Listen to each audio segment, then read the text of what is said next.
তোমরা আমাকে দেখে এরকম ভূত ভূত করে চিল্লাই দিল কেন? ও বোন, তোর এই অবস্থা কেন?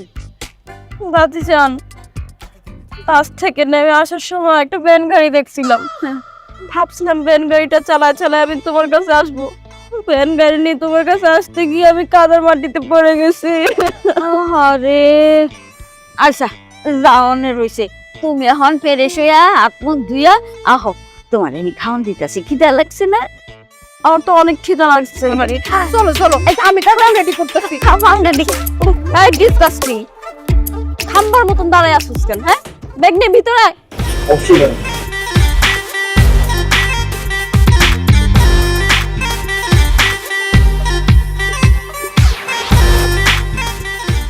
সারামণি ঠিক ওর মায়ের মতো হয়েছে। আজকাল ও দাদাজান বাইসা থাকলে কি যে খুশি হইতো। হ্যাঁ নানিজান, তুমি ঠিকই কইছো।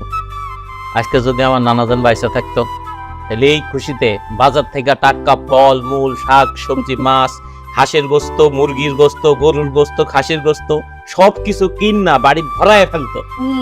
আর জ্বালাটা হইতো কার? আমার। সারাদিন রান্না করে থেকে রান্না করতে করতে করতে করতে আমার জীবন শেষ হয়ে যেত, কিন্তু রান্না শেষ হইতো না, জানো? ওহ দাদিজান, আমি যে দাদাজানকে খুব মিস করতেছি। দাদাজান, তুমি যেখানেই থাকো না কেন, আমার ভালোবাসা শুধু তোমার জন্য। I love you. আপু মানে তোমার সাথে যেই ভাইয়াটা আসলো, ও কই? ও খাইবো না? ওরে ডাক দাও। ওহ দাদিজান, ওনা একটা ডিসগাস্টিং, বুঝছো? ওকে খাবার খেতে ডাকতে হবে না, ওর খিদা লাগলে নিজে থেকে এসে খাবার চেয়ে খেয়ে নিবে। আহা, ও হলো আমগো বাড়ির মেহমান, কাউরে ছোট করে অপমান করে কথা বলতে হয় না। দাদিজান, ও তো আমাদের বাড়ির মেহমান না, ও হচ্ছে আব্বুর পিয়নের ছেলে। আব্বু তো আমার সাথে আসতে পারে নাই, তাই ওকে বডিগার্ড হিসেবে আমার সাথে পাঠাই দিয়েছে। আপু মনি, এইভাবে বলতে হয় না। ওর বাবা একটা পিয়ন, চোর ডাকাত ঘুষ খুঁড়তো না। হ্যাঁ, যাও নানা ভাই, রাইকে নিয়ে আসো। আচ্ছা, এই তো নাম নিতেই বান্দা হাজির। ভাইজান বসেন, খান। ডিসকাস্টিং ভাইয়া, তুমি দাঁড়ায় আসছো কেন? বসো, আবার খাও। দাদিজা, তোমাকে ডিসকাস্টিং বলে ডাকতেছো কেন? কেন তুই তো ওরে ডিসকাস্টিং হয়ে ডাকলি? ওর নাম ডিসকাস্টিং না? না দাদিজান, ওর নাম ডিসকাস্টিং না।